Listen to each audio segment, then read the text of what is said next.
Hi viewers! Magandang araw sa inyong lahat. Nako, biglang bumuhos ang ulan, alas 12 ng tanghali. At naglimas kami dito kasi papasok yung tubig sa loob, nataranta kami. So mabuti naman at medyo bumagal na yung ulan, humina ng kanyang buhos. Kanina kasi biglang buhos, kaya ayan naglimas kami. Yan umano yung tubig. So, yun.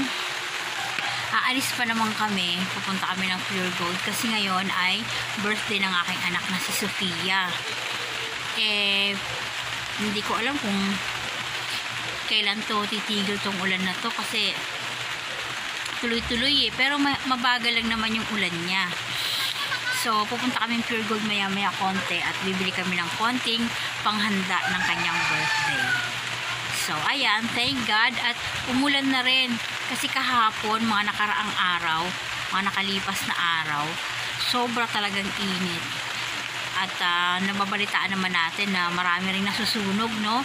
Dahil sa mga, mga pagputok ng kuryente, mga ganyan. Basta maraming sunog.